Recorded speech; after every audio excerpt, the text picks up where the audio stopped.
Hola estimados cachimbos, mi nombre es Pedro Alvarado y yo soy tu docente del curso de literatura y hoy contigo trabajamos la continuación del tema anterior.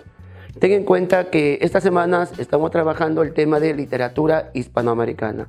Recordemos, San Marcos te pide en su prospecto 4 tipos de literatura. Te pide literatura universal, te pide literatura española, te pide literatura hispanoamericana y por supuesto literatura peruana.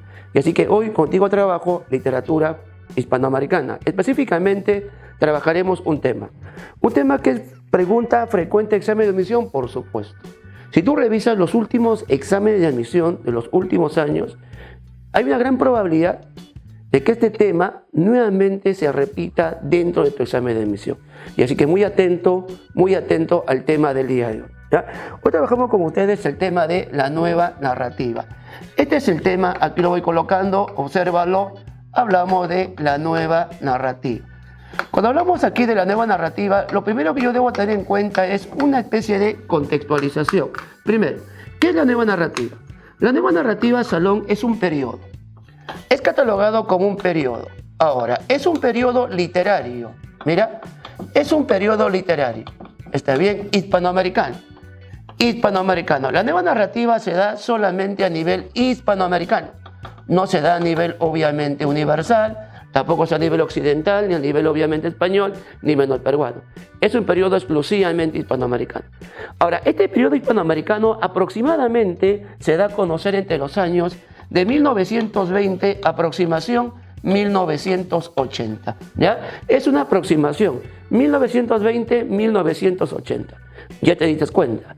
Estamos hablando de estos años y estamos hablando obviamente del siglo XX. Por lo tanto, podríamos mencionar que la nueva narrativa se da a conocer en el siglo obviamente XX. Pero yo quiero que tú recuerdes algo. Yo quiero que tú recuerdes qué pasaba en el siglo XX a nivel universal, a nivel literario. Obviamente que el siglo XX es el siglo de ¿qué? De la vanguardia. Recordemos de que la vanguardia es un conjunto de ¿qué? De ismos. El cubismo, dadaísmo, expresionismo, surrealismo. Tenemos ismos principalmente europeos. Se supone que la vanguardia tiene bastante acogida en todo el occidente y obviamente va a impactar directamente ¿en dónde? En Hispanoamérica. Cuando la vanguardia impacta en Hispanoamérica, ese impacto se da fundamentalmente en 2 géneros. Por un lado tenemos el género narrativo, épico narrativo, y por otro lado tenemos el impacto en el género llamado lírico. Cuando impacta en el lírico, lo vimos la semana pasada, aparece la poesía vanguardista hispanoamericana. Pero cuando impacta la vanguardia en la narrativa, aparece este periodo. Aparece la nueva narrativa, que también es conocida con este nombre, ¿eh?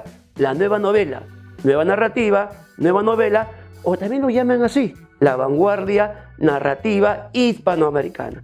Por lo tanto, ya sabes, ¿qué es la nueva narrativa? Pues simplemente es un periodo literario que es producto del impacto. Mira, ¿qué es producto de qué? Del impacto. ¿Qué es producto del impacto fundamentalmente de qué? De la vanguardia. Por lo tanto, la vanguardia, aquí lo voy colocando, la vanguardia impacta. Por lo tanto, la nueva narrativa es producto del impacto de la vanguardia. ¿Ok?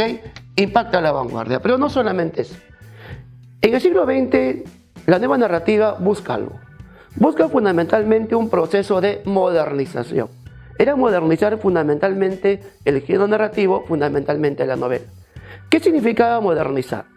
Modernizar significaba utilizar técnicas de vanguardia, pero también era impactar a nivel temático, obviamente, en el público europeo.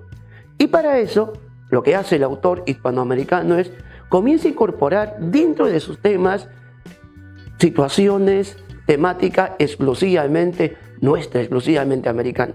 Por lo tanto, la nueva narrativa fundamentalmente mezclaba 2 aspectos. Por un lado, mezclaba obviamente la vanguardia y por otro lado sacábamos nosotros todos nuestros temas netamente americanos. Los 2 obviamente se juntan y tenemos la nueva narrativa y tenemos la renovación de la novela en el siglo XX. Por eso, la nueva narrativa es producto del impacto de la vanguardia, más, mira aquí adelante, más obviamente los temas exclusivamente americanos, ¿está bien? Más los temas americanos. Cuando hablamos aquí de los temas americanos, ¿a qué me refiero? a nuestros mitos, leyendas, nuestro folclore, componentes de nuestra oralidad, aspectos obviamente populares, temas americanos. Los dos se juntan y te da la nueva narrativa. ¿Con qué objetivo surge la nueva narrativa? El objetivo fundamental de la nueva narrativa es algo interesante. El autor hispanoamericano es descubierto prácticamente por las empresas editoras europeas, principalmente españolas, es descubierto. A nivel europeo, en el 40, 50, 60, se vive una crisis fundamentalmente de las editoras. Y muchas editoras comienzan a ver el ámbito hispanoamericano como un nuevo mercado, sobre todo a los escritores hispanoamericanos. Y para el hispanoamericano, obviamente Europa se convierte en un mercado virgen. Por lo tanto, yo hispanoamericano, yo Mario Vargas Llosa, yo Gabriel García Márquez, yo Miguel Ángel Asturias, lo que yo busco es algo, un reconocimiento mundial. Este reconocimiento viene con algo, viene con un premio sumamente importante. Hablamos del Nobel de Literatura. Por lo tanto, el autor hispanoamericano busca algo. Busca fundamentalmente un proceso de internacionalización. Por lo tanto, la nueva narrativa tiene ese objetivo, ese fin, y se consigue. Recuérdate, autores de este periodo que ganan el Nobel de Literatura. Miguel Ángel Asturias. Tenemos al famoso Gabriel García Márquez. Incluso tenemos aquí al famoso Mario Vargas Llosa. Y son autores, obviamente, de la nueva narrativa. Por lo tanto, aquí voy colocando, la nueva narrativa siempre busca un proceso de internacionalización. Mira, se busca un proceso de internacionalización. Ahí está, internacionalización. Por lo tanto, ¿qué sucedió? Se renovó fundamentalmente la novela, ¿no? Se renovó principalmente la novela. La novela se renueva y la novela ingresa a un contexto de modernización. ¿Qué significa modernización? Es novelas contemporáneas, actuales, ¿no? Novelas, en muchos casos, modernas o llamadas polifónicas. Y aquí estamos en este proceso que prácticamente se convierte o tiene como bandera principal la renovación. Ahora, esta renovación de la nueva narrativa, por supuesto que no se da pues de la noche a la mañana, es lento y progresivo, ¿no? Hay un autor teórico muy interesante llamado Ángel Rama, quien te menciona lo siguiente, te dice, la nueva narrativa es producto ¿de qué? Del impacto a la vanguardia. Objetivamente, ¿cuándo se da ese impacto? Ese impacto se da en el año de 1940 para adelante. ¿Y antes qué pasaba? Es que la nueva narrativa en su desarrollo va a tener internamente tres periodos, tres etapas. Estos periodos, si miras aquí esta línea de tiempo, son los siguientes, ¿ah? En primer lugar se habla aquí de una primera etapa. Aquí lo voy colocando, la etapa denominada de esta manera, la etapa emergente. La primera etapa de la nueva narrativa. La segunda etapa de la nueva narrativa, aquí lo voy colocando, es la etapa conocida de esta manera, la etapa de consolidación. Esta es la segunda etapa. Y la tercera etapa de la nueva narrativa, aquí está, es la etapa de auge, de plenitud, de esplendor, ¿no? Nace, se va creciendo y alcanza su mejor momento. Su reproducción es como nuestra vida, ¿no? Nacemos, vamos creciendo y obviamente llegamos a nuestro mejor momento de nuestra vida, que se supone es con la reproducción, ¿no? Entonces tenemos tres momentos importantes, ¿está bien? Ahora, la nueva narrativa, estas etapas, estos periodos, lo podríamos fechar aproximación de la siguiente manera. Por ejemplo, la etapa llamada emergente aproximadamente 1920 a 1940, es una aproximación. La etapa de consolidación lo podríamos fechar aproximadamente entre los años de 1940, aproximación a 1960. Y la etapa de auge, referencia, 1960 hasta aproximadamente mediados del 70. Lo tomamos como referencia 1980. ¿Está bien? Son fechas referenciales. Ahora, yo te indicaba algo. Te decía que la nueva narrativa se inicia con el impacto a la vanguardia, porque se supone, para hablar de una narrativa, tiene que haber estos dos elementos, temas americanos y técnicas de vanguardia. Profesor, si solamente encuentro tema americano, no es nueva narrativa. Y si encuentro solamente técnicas de vanguardia, poco nueva narrativa. Tienen que estar los dos elementos mezclados. ¿En qué momento de la literatura hispanoamericana ocurre esta mezcla? Desde el año de 1940, o sea, desde aquí. Mira adelante, lo voy a señalar desde aquí. Desde aquí para adelante, todo esto que sería la nueva narrativa de manera oficial. Y esta etapa anterior, la anterior, va a ser considerada como una etapa precursora de la nueva narrativa. Mira, va a ser considerada como una etapa precursora de la nueva narrativa, una antesala, un antes de. Ten en cuenta que precursora significa antes de la nueva narrativa. Así como tú eres estudiante preuniversitario, antes de la universidad, igualito, antes de, obviamente, la nueva narrativa, una etapa precursora. Ahora, en esta etapa precursora, es llamada precursora porque aquí, Salón, no se utiliza las técnicas de vanguardia. Aquí lo que se utiliza fundamentalmente es el tema netamente americano. En este periodo los autores, principalmente novelistas, lo que hacen es una mirada muy interna a las diferentes culturas que tiene Hispanoamérica. Él habla bastante, por ejemplo, en culturas muy ligadas a países o espacios narrativos como los llanos venezolanos, o las pampas argentinas, o los Andes peruanos, o la selva colombiana. Era presentarte en sus novelas folclore, mitos, leyendas, realidades muy oriundas que le tentaban al llanero o de repente al gaucho o al indígena, ¿no? Y va apareciendo una literatura netamente oriunda. Esta literatura llamada oriunda tiene nombre, se le conoce con este nombre. Mira aquí, se le conoce con el nombre del regionalismo. Y aquí va a aparecer, mira adelante, el regionalismo hispanoamericano. Por lo tanto, una etapa precursora de la nueva narrativa, aquí está el regionalismo. ¿Ok? ¿Fue pregunta examen de admisión? Por supuesto. Pregunta tipo San Marcos sobre este tema. San Marcos preguntó, ¿no? La nueva narrativa es producto de la incorporación de técnicas modernas. Estas se dan a partir del año de 1940. Por ello podemos afirmar que surge tras, y la respuesta era el regionalismo hispanoamericano. Por lo tanto, ya sabes que la nueva narrativa prácticamente a criticar, juzgar o atrasar el regionalismo. ¿Pero qué es el regionalismo? El regionalismo es catalogado como una vertiente. Mira, es una vertiente ¿de qué? De realismo. Mira, una vertiente del realismo inclinado a lo autóctono.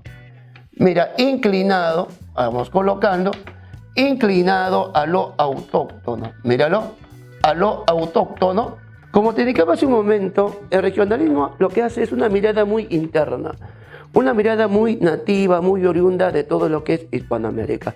Pero aquí lo interesante está aquí. Te está diciendo que el regionalismo es una vertiente del realismo. El realismo tiene muchas vertientes. Una muy interesante se llama regionalismo. Otra, por ejemplo, vertiente de realismo es el indigenismo. Entonces, era presentarte principalmente bajo una mirada objetiva o con el estilo del siglo XIX, que es el estilo realista, con el narrador omnisciente, narración lineal, con el tiempo natural, con esa mirada objetiva, decisiones objetivas, directas, precisas, una determinada región. ¿Está bien? Por eso, en estos textos regionalistas, era muy común, por ejemplo, en los espacios, los siguientes espacios narrativos, ¿no?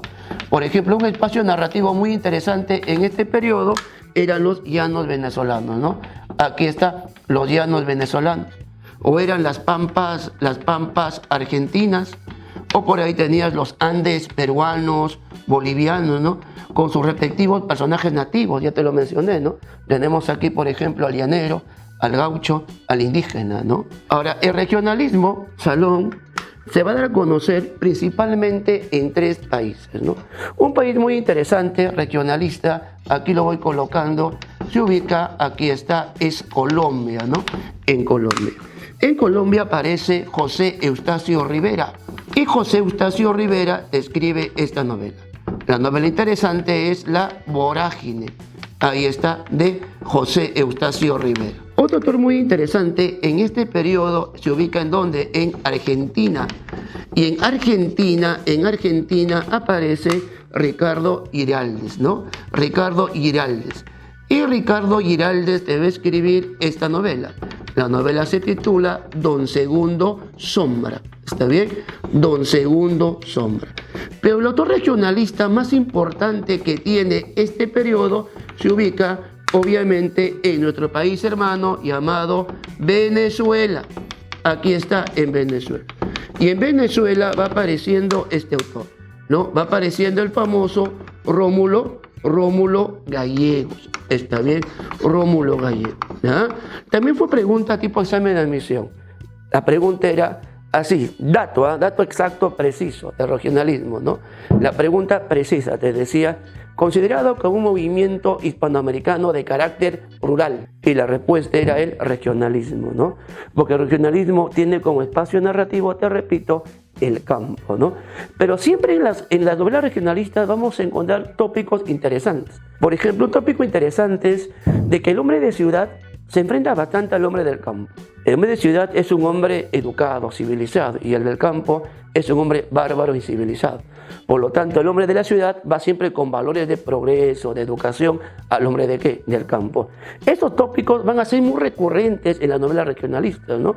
Y justamente una novela muy conocida que desarrolla ese tópico se llama de esta manera, ¿no? Aquí está la novela. La novela se llama Doña Bárbara. ¿Está bien? Doña Bárbara, donde el tema es barbarie versus civilización. Doña Bárbara. Barbarie versus civilización sería obviamente el tema de esta novela. ¿Está bien? Pero el regionalismo ten en cuenta que es una etapa precursora, porque ya a partir de 1940 para adelante oficialmente podemos hablar de la nueva narrativa. Por lo tanto, una característica eje aquí que podríamos mencionar, que se tiene el influjo de ¿qué? De la vanguardia, ¿no? Por lo tanto, recordemos, la vanguardia se caracterizó por ser, recuérdate, tema de vanguardia, dos características ejes del vanguardismo. El autor de vanguardia se caracteriza por ser renovador y también por ser experimental, ¿no? Y esta literatura también va a ser considerada como renovador y obviamente experimental, ¿no? Es por ello, Salón, que también cuando tú estudies por tu cuenta vas a encontrar de repente en otros libros, no con este nombre de nueva narrativa, lo vas a encontrar con el nombre de literatura vanguardista hispanoamericana. Si la vanguardia española es generación del 27, la vanguardia norteamericana es generación perdida, la vanguardia hispanoamericana en narrativa se llama nueva narrativa, sería la homología. Por lo tanto, tiene las características de la vanguardia en general, como por ejemplo, renovador y experimental. Renueva, rechaza el pasado, experimenta, busca formas diferentes, distintas de hacer literatura. En ese afán, obviamente, de renovación, ¿qué sucede? Por ejemplo, aquí se hace uso de diversas técnicas modernas. Por lo tanto, aquí se usa y crea, por si acaso, técnicas modernas en el relato, ¿no? Se usa y se crea, mira aquí, técnicas obviamente modernas. Ahora, ¿qué técnicas modernas en el relato yo puedo usar, ¿no? Por ejemplo, hay técnicas modernas vanguardistas, ¿no? Que ya lo hemos visto, por ejemplo, en el tema de vanguardia, ¿no? Tenemos aquí, mira adelante, el flashback. O tenemos aquí el monólogo interior, ¿no? Tenemos aquí el narrador objetivo. Tenemos aquí, mira aquí, el narrador múltiple, ¿no? Estas técnicas, en su mayoría, son técnicas del cine. Pero también en Hispanoamérica van apareciendo técnicas, ¿no? Ten en cuenta que el autor hispanoamericano, el narrador hispanoamericano, en ese afán también de experimentación, comienza a crear técnicas, ¿no? Por ejemplo, una técnica muy interesante en este periodo son los puntos de vista, ¿no? Otro muy interesante en este periodo, por ejemplo, es el lector obviamente llamado activo, ¿está bien? Por lo tanto, en Hispanoamérica también se inventan técnicas obviamente modernas, ¿ya? Y mira, y cuando lleguemos a la vanguardia peruana, vamos a encontrar más técnicas de vanguardia, ¿no? Mario Vargas Llosa, el arquitecto de la novela, es un gran creador de técnicas modernas. Y en su tiempo veremos más técnicas obviamente modernas. Por lo tanto, el autor de la nueva narrativa no huye ante la novedad, lo incorpora. Segundo, en ese afán de incorporación, ellos que sienten admiración a autores europeos norteamericanos. Por lo tanto, se va a caracterizar por ser cosmopolita, ¿no? Ahora, ¿por qué cosmopolita? Te repito, sienten admiración a autores europeos norteamericanos y por lo tanto los temas de autores que te voy a mencionar son muy influyentes también en este periodo. Por ejemplo, Un autor muy influyente en este periodo, tenemos aquí al famoso Ernst Proust. Otro interesante, tenemos aquí al famoso William Faulkner. Otro interesante, al famoso Ernest Hemingway. Otro interesante, tenemos aquí al famoso Franz Kafka. Son autores que van a influir, por lo tanto, el autor de la nueva narrativa tiene elementos de autores obviamente europeos y también norteamericanos. El autor de la nueva narrativa también, ¿qué es lo que hace? Obviamente renueva. En esta de renovación también renueva bastante el lenguaje, ¿no? Y la narrativa, incorporando ese dialecto propio de las diversas culturas obviamente hispanoamericanas. Y se habla de esta característica, el experimentalismo lingüístico. Mira, experimentalismo, ahí voy colocando, experimentalismo lingüístico. Ahí está, lingüístico. Se incorpora, ¿no? Por ejemplo, si yo digo la novela, El señor presidente, ¿cómo inicia esa novela, no? Con una expresión donde indica luz, velumbre, luz, en el portal del Señor. Eso de luz, velumbre, luz, es la experimentación obviamente del lenguaje, ¿no? Experimentalismo lingüístico. El autor de la nueva narrativa, también interesante, ¿qué es lo que busca Salón? Lo que él busca es impactar, obviamente, en el lector europeo. ¿Y cómo yo puedo impactar? Pues si nosotros, que somos un poco más criollos, más costeños, nos vamos de viaje a provincia y nos quedamos impactados por la arquitectura de provincia, por los impactos geográficos, por los animales, ¿no? Tú ves una llama con sus trenzas, te quedas impactado, es una llama. Tú siendo criollo costeño, imagínate el autor obviamente europeo, ¿no? Es completamente diferente, es completamente distinto, ¿no? Por lo tanto, aquí se habla, Salón, de esta característica. Se habla de la transculturalidad narrativa. ¿Está bien? Esto consiste fundamentalmente en exportar nuestros mitos, nuestras leyendas, nuestro folclore. Por lo tanto, trasciende, una trascendencia, ¿no? Nuestros mitos, leyendas, nuestros elementos de la oralidad dejan de ser una característica netamente local y ahora se convierte pues de repente en una preocupación de carácter hispanoamericano, ¿no? Y con el tiempo es de carácter universal, ¿no? Hay autores peruanos que llevaron lo nuestro a nivel obviamente universal y mundial. Pero también podríamos afirmar que la nueva narrativa, los autores hispanoamericanos en ese afán de hurgar bastante en lo nuestro, ¿qué van a encontrar? Situaciones no creíbles, situaciones raras, situaciones extrañas, ¿no? Como por ejemplo, si por ahí tienes relaciones entre familiares cercanos o lejanos y tienes un hijo, pues tu hijo te nace con cola de cerdo o de iguana, o un hijo con mitad llama, mitad persona, ¿no? Estos elementos raros, extraños, cuando se incorporan en la literatura, se habla aquí de ¿qué? De estilos. Por lo tanto, en la nueva narrativa, aquí van apareciendo estilos. De todos los estilos más interesantes en la nueva narrativa podríamos mencionar, ¿no? Por ejemplo, uno muy interesante en este periodo aparece el realismo mágico, aparece lo real maravilloso y aparece la narrativa obviamente fantástica. ¿Está bien? Son estilos muy utilizados, ¿ya? El estilo que va a tener bastante predominio a nivel hispanoamericano es el realismo mágico, ¿no? El realismo mágico consiste fundamentalmente en incorporar al momento de escribir situaciones no creíbles, raras, extrañas. Pero ¿para quién es extraño? ¿Sabes? ¿Para quién? Para el europeo. Pero para el hispanoamericano, para nosotros, es algo cotidiano, extraído del día a día, ¿no? De repente has visitado algún familiar que vive en provincia y sorpresa, entras a su casa y sorpresa, cuando a la puerta lo cerraste, levantaste la mirada y ¿qué observaste? Una sábila, por ejemplo. Una sábila colgado en la puerta de la casa. Y tú te quedas un poco fascinado y le preguntaste si esto es para espantar las malas vibras o para que pueda de repente succionar la envidia, el egoísmo. Y eso, Salón, por ejemplo, es propio de nuestra cultura. Pero el europeo ve eso y tú le cuentas y se va a reír, pero también se va a quedar fascinado, impactado. Eso es lo mágico, ¿ya? A partir de esos temas tenemos un gran reconocedor de esos temas, ¿no? Que es Gabriel García Márquez, ¿no? Que con el tiempo en el 82 gana el premio Nobel justamente por llevar este tipo de estilo a su mejor, obviamente, momento. Ahora, la nueva narrativa, Salón, en su desarrollo tiene autores. Autores interesantes que van apareciendo en la etapa de ¿qué? en la etapa de consolidación, ¿no? Porque como te indico, la nueva narrativa va a tener también una etapa culminante. La etapa culminante de la nueva narrativa es la etapa de auge, en el 60. ¿Ya? En la etapa de consolidación hay autores muy interesantes. Por ejemplo, un autor muy interesante en este contexto, aquí voy colocando, se ubica en donde, en México, ¿no? Y en México estamos hablando aquí del famoso Juan Rulfo, ¿no? Hablamos de Juan Rulfo, quien te escribe Pedro Páramo o te escribe El Llano en Llamas, ¿no? Pedro Páramo, ahí está Juan Rulfo, ¿está bien? México, ¿ok?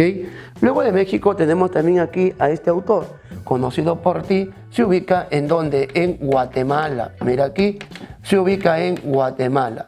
Hablamos aquí de Guatemala y estamos hablando de este autor, conocidazo, Miguel Ángel Asturias. Ahora, ten en cuenta que Miguel Ángel Asturias es Premio Nobel de Literatura 1967. Y es un autor interesante porque es el primer autor hispanoamericano en intentar una valoración a la cultura indígena centroamericana. Los autores que usan el realismo mágico maravilloso como este autor siempre deben sacar su fuente temática de una cultura específica. Por ejemplo, este autor te presenta fundamentalmente la cultura maya y la cultura azteca. ¿Está bien? Libros como, por ejemplo, Hombre de Maíz, Papa Verde, Viento Fuerte, hablan bastante sobre los elementos. O libros como las leyendas, el libro del Popol Vuh, ¿no? El libro de los mayas. Pero este autor es muy conocido sobre todo por esta novela. La novela se titula El Señor Presidente. ¿No? El Señor Presidente. Una característica también de la personalidad de los autores que integraban la nueva narrativa era esa actitud obviamente ideológica crítica. Los integrantes de la nueva narrativa en su juventud eran escritores en su mayoría partidarios, obviamente de ideas izquierdistas, ¿no? Y muchos juzgaron y criticaron sistemas opresivos. Como por ejemplo este autor lo hizo, ¿no? Lo hizo en esta novela, te critica al dictador centroamericano, obviamente Estrada Cabrera, Manuel Estrada Cabrera, ¿no? Una crítica a este dictador, ¿no? Ahí está. ¿Listo? Muy bien, Guatemala. Pero aquí van a aparecer dos autores muy interesantes. Uno de ellos, que es Pregunta, Examen de Admisión, ¿ya? Y aquí te lo voy a colocar, es muy interesante autor, se ubica en ¿dónde? Se ubica en Argentina. Mira, se ubica en Argentina. Aquí está, se ubica en Argentina. Y en Argentina aparece este autor, ahí lo voy colocando, es Jorge Luis, obviamente, Borges. ¿Está bien? Jorge Luis Borges. Ahora, cuando hablamos aquí de Borges, este es un autor, pregunta, examen de admisión, por supuesto. Yo te invito, estimado oyente, de que tú puedas leer las siguientes obras de Borges. Ficciones y el Aleph. Pero ¿qué te pregunta de Borges? Obviamente San Marcos. Te pregunta fundamentalmente un libro llamado Ficciones. Pero las preguntas de Eco sobre Borges vienen de esta naturaleza. San Marcos te coloca un fragmento de cualquier cuento que integra ficciones de Borges. Y luego quiere que tú reconozcas, a partir de la lectura del cuento, el estilo literario borgiano. Por lo tanto, atento. ¿Cuáles son las características del estilo de Borges? Borges, en primer lugar, Salón, es un gran poeta, ¿cierto? Y es un poeta de carácter ultraísta, que lo vimos la semana pasada cuando hicimos la poesía vanguardista, hablamos de Borges. Pero hoy vamos a hablar sobre la narrativa borgiana. Entonces, Borges es un autor catalogado por muchos como un autor culto. ¿Y en qué consiste ese estilo culto de Borges? Aquí lo voy colocando. Atento, anótalo, ¿no? Anota el estilo borgiano. ¿Cuáles son las características? Primero, de que Borges es un autor que utiliza constantemente temas en una perspectiva obviamente filosófica. Temática filosófica. Específico más, temática obviamente metafísica, ¿ya? Ligados a qué? Al juego, al azar, a lo finito, al infinito, a la inmortalidad, a la mortalidad, al caos, al orden. Normalmente son temas duales. Y así que metafísica. Segundo, Borges es un autor que dentro de su trama tiene una trama de carácter policial. ¿Qué significa policial? Significa Yo creo que tú lo resumas fundamentalmente en investigación. Una trama policial es una trama donde los personajes buscan enigmas, o de por sí es un enigma el mismo personaje, pero el narrador te presenta que hay un seguimiento de ¿qué? De enigmas. Por lo tanto, en Borges es muy común también la presencia de trama, una trama obviamente de carácter policial. Cuando tú leas los cuentos de Borges, te vas a dar cuenta de algo. Borges es un autor, un claro exponente de la narrativa fantástica. ¿Cómo te das cuenta que Borges incorpora la narrativa fantástica? Sencillo, porque va incorporando culturas lejanas. Borges tiene, aunque no lo creas, cuentos coreanos. Tiene cuentos, por ejemplo, árabes. Por lo tanto, Borges es un autor que dentro, obviamente, de su escenario es marcadamente cosmopolita.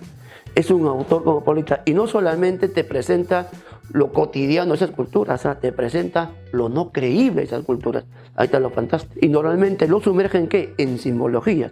Por lo tanto, los cuentos de Borges tienen simbologías de culturas lejanas. Borges también es un autor que cuando escribe su narrativa, constantemente menciona palabras o expresiones de lenguas extranjeras. Pero adivina qué, lenguas en extinción. O sea que tú puedes encontrar un cuento de Borges con el latín sánscrito, que ya es una lengua en extinción, y Borges te lo presenta. ¿Eso qué es lo que te indica? De que Borges es un gran lector. Por lo tanto, hay alusiones, mira aquí, a lenguas en extinción. Lenguas en extinción. ¿Está bien? Ahora, Borges es un narrador que usa el adjetivo exacto para cada sustantivo. Esto se llama concisión sintáctica, densidad semántica. Y Borges también es un autor interesante porque hace uso de un lenguaje obviamente metafórico, de un lenguaje de carácter obviamente ultraísta. En Borges también encontramos alusiones obviamente mitológicas, ¿no? Borges es un autor, como tú lo vas a llamar, para especialistas. Cualquiera que intente leer a Borges no lo entiende. Porque imagínate, entras a leer un cuento de Borges y te menciona autores en el mismo cuento que han trabajado el mismo tema y son autores o referencias bibliográficas. Por lo tanto, Borges, ¿qué es lo que hace? Usa referencias bibliográficas y no solamente eso, crea referencias bibliográficas, ¿no? Hay investigadores que quieren entender plenamente a Borges. Borges mencionó una referencia bibliográfica, van al país, van al lugar, hurgan en la biblioteca, toda la biblioteca del mundo, buscan ese libro y sorpresa, el autor nunca existió. Y así que Borges, ¿qué es lo que había hecho? Había simplemente creado una referencia bibliográfica. Entonces, conclusión, si nos damos cuenta, Borges es un autor, en una palabrita, culto. En una palabrita, complejo. Es un autor poco entendido para especialistas. Ese tipo de estilo tiene Borges. Bajo este estilo de Borges van apareciendo libros de cuentos. El libro de cuentos más interesante se llama Ficciones. Ahora, Ficciones te consta de dos partes, Artificios y El jardín de los senderos que se bifurcan. Ficciones, aquí hay un cuentito que sería bueno que lo leas. El cuento que destaca en Ficciones se llama Ruinas Circulares. Y Ruinas Circulares habla sobre el tema de el sueño y la realidad. ¿Está bien? Ahí está. Jorge Luis Borges, por lo tanto, máximo exponente de la narrativa fantástica argentina. Pero también aquí va a aparecer otro autor interesante. Aparece este autor, aquí lo voy colocando, y en Cuba aparece Alejo Carpentier. San Marcos también te pregunta, este autor, por supuesto, y también el reconocimiento de su estilo. Ahora, si Borges es un exponente de la narrativa fantástica, Carpentier no. Primero, Carpentier es un exponente del realismo mágico maravilloso. Por lo tanto, aquí yo podría colocar, mira adelante, el estilo de este autor se compone por el uso, obviamente, de realismo mágico, lo real maravilloso. Ahora, segundo componente. Este es un autor, Salón, de carácter histórico. Este autor lo que hace es te presenta fragmentos de la historia de Cuba. Cuando Cuba obviamente era colonia francesa.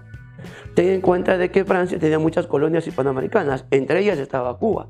Y así que te va a presentar este autor en sus novelas, como en El reino de este mundo, como en El siglo de las luces, fragmentos de la historia obviamente de Cuba. Por lo tanto, es un autor histórico.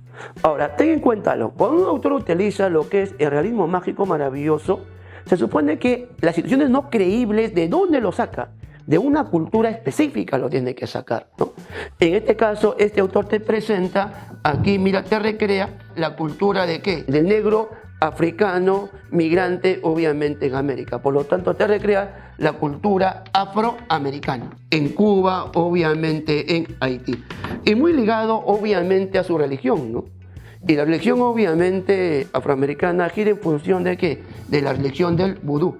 Por lo tanto, donde se tiene la idea de que tras la muerte las personas pueden sentir un proceso de metamorfosis y se pueden cambiar y evolucionar en cualquier forma de animal. Y así que eso, por ejemplo, va a estar muy metido en las novelas de ¿quién? En las novelas, obviamente, de Alejo Carpentier. Bajo esta línea va destacando esta novela. Va destacando la novela El reino de este mundo. Ahora, El reino de este mundo es una novela, es importante por dos aspectos. Primer aspecto, Salón, esta novela tiene un prólogo. Y lo interesante es en el prólogo que aquí vamos a encontrar nosotros la teoría del realismo mágico y lo real maravilloso. Aquí está la teoría de lo mágico y lo maravilloso. O sea, si tú no me has entendido qué es lo mágico y lo maravilloso, yo te invito a que leas, obviamente, el prólogo de esta novela, El reino de este mundo. Pero también es importante esta novela, obviamente, por su tema. Y como te indicaba hace un momento, esta novela te presenta un fragmento de ¿qué? De la historia de Haití. Por lo tanto, se habla sobre la rebelión de Haití ante, obviamente, la colonia francesa. Entonces, aquí tenemos solo nosotros la etapa de consolidación. Se supone que la nueva narrativa alcanza su mejor momento en el año aproximadamente de 1960. Ahora, ¿qué sucedía en el 60 a nivel hispanoamericano? En el 60 a nivel hispanoamericano tenemos dos factores muy importantes. Un factor muy interesante en este contexto es la famosa revolución, obviamente, cubana. Esto es muy interesante. Y la otra, Salón, aquí va a ser la proliferación de empresas editoras, como la editora española llamada Sig Barral y como el famoso premio llamado Premio Biblioteca Breve. Por lo tanto, la Sig Barral y el Premio Biblioteca Breve van a jugar un rol muy importante para la aparición, obviamente, de este periodo. El Premio Biblioteca Breve es un premio inventado, creado por la editora española llamada Sig Barral, cuyo obviamente dueño de la empresa es el mismo nombre de la editora, ¿no? Cuyo hijo mayor se llamaba Carlos Barral y cuyo hijo mayor va a asumir, pues, va a heredar la empresa familiar en donde quien lo inventó apostaba bastante por la cultura. Pero el hijo, el heredero, con una visión netamente mercantil, se dio cuenta pues que la empresa editora solamente era una empresa que apostaba por la cultura, pero no había de ganancias de por medio. Y así que él que decide darle un giro diferente a esta editora. Entonces, para eso propicia este premio, Biblioteca Breve. Y era un premio muy cotizado para todo joven con bastante promesa en el ámbito narrativo. Se marketea muy bien a nivel hispanoamericano y esto generó como un trampolín a la fama, que muchos jóvenes de diferentes universidades nacionales, principalmente de Hispanoamérica, participan en este concurso de novelas. ¿Esto qué generó? Obviamente que Carlos Barral pensó pues, de repente tener unos 100 escritores, ¿no? Pero sorpresa, esto generó una explosión literaria, un boom. Generó la proliferación de tantos autores hispanoamericanos que prácticamente surge un fenómeno netamente mercantil, que posteriormente tiene un factor literario y aparece el boom. Por eso boom, que significa explosión, es explosión obviamente mercantil. Es la proliferación de autores fundamentalmente hispanoamericanos. Por lo tanto, aquí aparece el boom, ¿está bien? Y aparece el boom hispanoamericano. Cuando hablamos aquí sobre el boom hispanoamericano es catalogado como un fenómeno. Lo llaman de esta manera. El boom hispanoamericano es un fenómeno. Ahora, es un fenómeno denominado de esta manera, un fenómeno mercantil y posteriormente de carácter literario. Fenómeno mercantil literario. Va a ser mercantil por un tema de ¿qué? De ventas, ¿no? De ventas, de dinero, ¿no? Y obviamente literario por el tema de la calidad, ¿no? Los integrantes del boom, cuando surge el boom, fue duramente juzgado y criticado, porque los integrantes solamente vendían y no tenían el prestigio, obviamente, que tienen en la actualidad, ¿no? Pero con el tiempo ellos tuvieron un propósito, ¿no? Buscar la famosa novela total. Aquella novela técnicamente aborda diversidad temática, diversidad formal y novelas muy complejas, ¿no? Y lo van consiguiendo, y de esa manera recién adquieren un prestigio también de carácter literario. Por eso el boom hispanoamericano conjuga dos aspectos. ¿Qué aspectos conjuga? Conjuga el éxito, ahí voy colocando el éxito editorial, y conjuga, mira aquí, la calidad literaria. Estos dos aspectos que te acabo de mencionar son los aspectos que van a determinar los integrantes del boom. El boom tiene una cúpula, fundamentalmente su núcleo, su corazón de 4 integrantes. Pero el boom hispanoamericano tiene autores marginados, tiene autores que no logran obviamente ese aspecto mercantil y van a ser autores marginados. Por eso te menciona de que el boom es núcleo y los marginados. Entre los marginados más conocidos que obviamente tiene el boom está el famoso Guillermo Cabrera Infante, aquel que te escribe Los Tres Tristes Tigres, pero obviamente porque sus novelas, que son de carácter históricas, filosóficas, como que no vendían. Ten en cuenta que el público mayoritario, en su mayoría, eres tú, ¿no? Es la gente joven. Los adolescentes, los jóvenes son los que mueven prácticamente el mercado comercial literario, ¿no? Por lo tanto, el boom hispanoamericano estaba muy pensado principalmente en ellos, ¿no? Y en la actualidad, obviamente, de que el boom ya tiene pues un prestigio netamente literario, ¿no? Pero cuando se inició, ya sabes.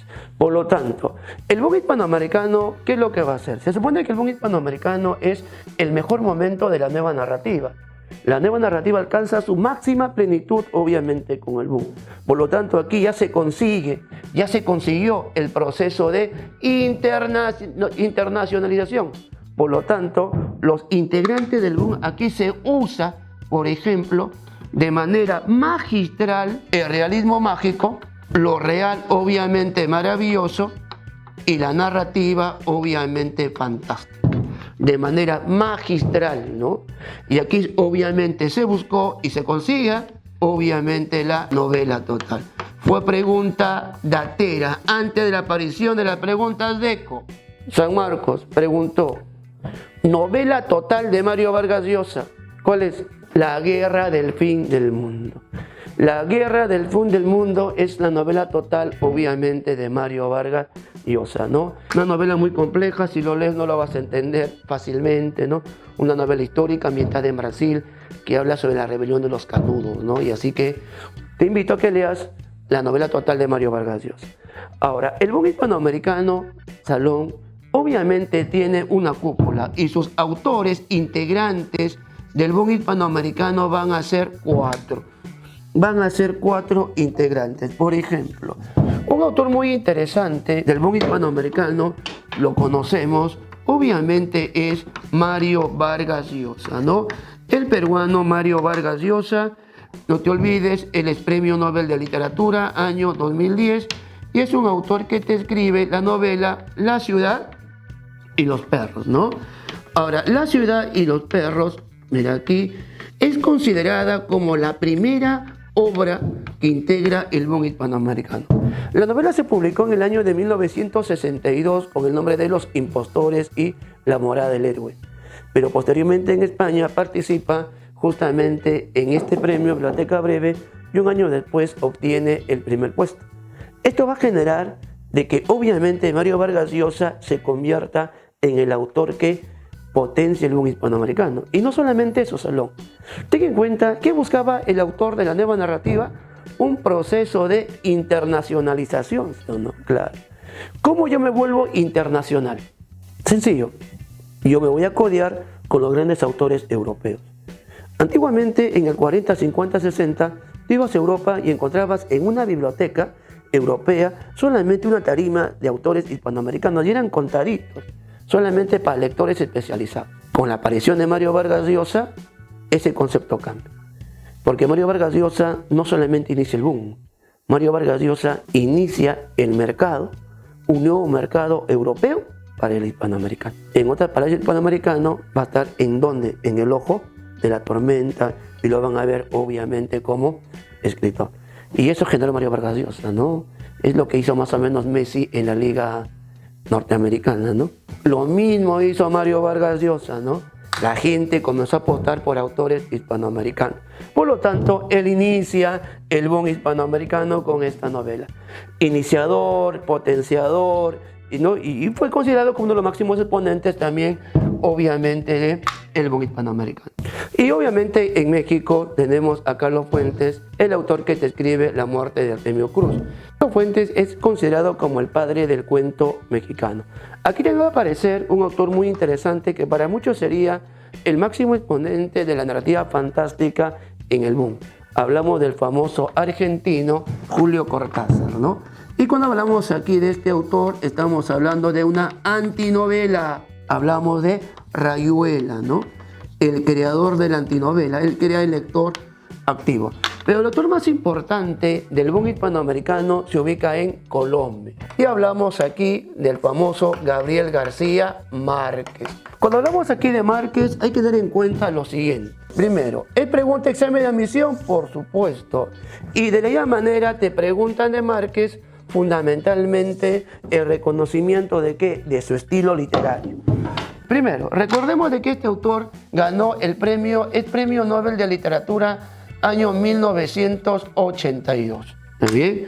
Año en que Mario Vargas Llosa por primera vez fue mencionado candidato al premio Nobel de Literatura, ¿no? Y desde el 82 para adelante era el candidato eterno. Pero hablemos de Márquez. Márquez presenta, Salón, este estilo literario que lo hace interesante, ¿eh? ¿En qué consiste el estilo de Gabriel García Márquez? Aquí te lo menciono, anótalo si es posible. Usa de manera magistral, ¿de qué? De realismo mágico. En otras palabras, Márquez va a llevar a su mejor momento este estilo. Muchos pensamos y decimos realismo mágico y todos tenemos la idea de que Márquez es quien lo inventó y que Márquez lo inventa en su novela 100 años de soledad, ¿no? Incluso cuando lees algunos libros te mencionan ese dato que obviamente es incorrecto. La técnica lo teoriza Alejo Carpentier. Se usa por primera vez en la novela Hombre de Maíz de Miguel Ángel Asturias, pero alcanza su reconocimiento mundial con Márquez. Entonces Márquez no lo inventó, sino que Márquez lo usa la técnica de manera magistral. Y como te indicaba hace un momento, los autores que usan este estilo se supone que lo no creíble lo sacan de una cultura específica. Por lo tanto, Márquez te recrea fundamentalmente al hombre de ¿qué? Al hombre del Caribe.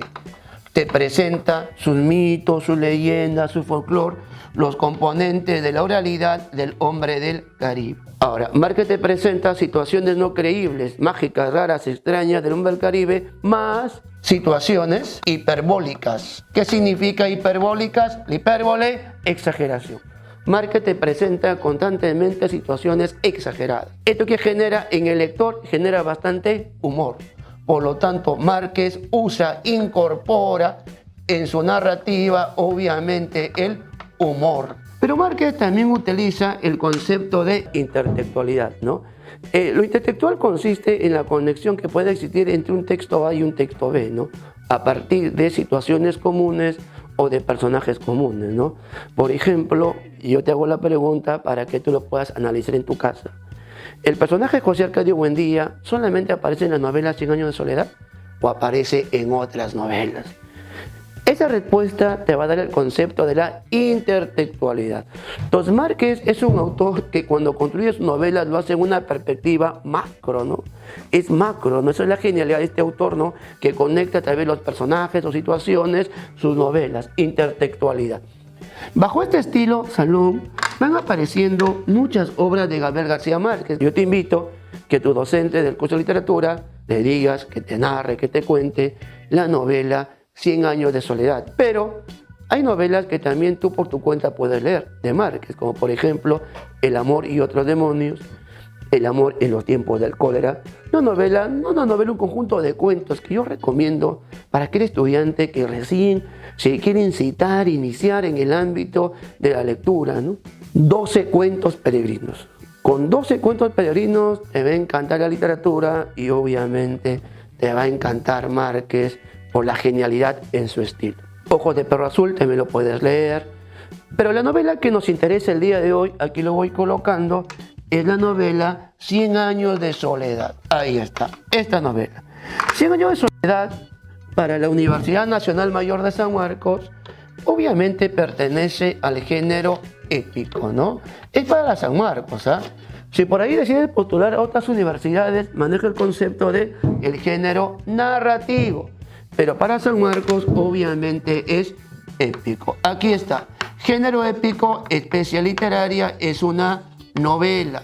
Catalogada de esta manera, como una novela moderna, y si es moderna, obviamente tiende a ser polifónica.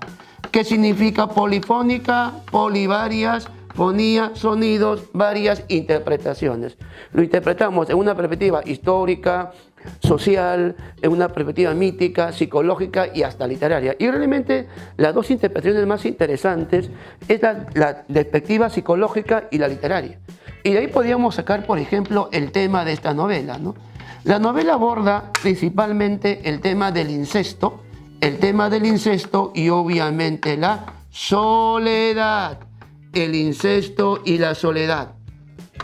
Y la novela te presenta una trama.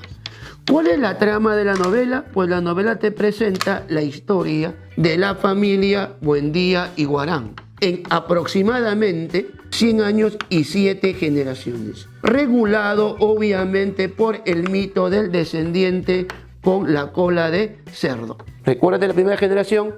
José Arcadio Buendía y Ursis Guarán, a sabiendas que son primos, se casan y tienen hijos. Y no le nace el descendiente con cola de cerdo.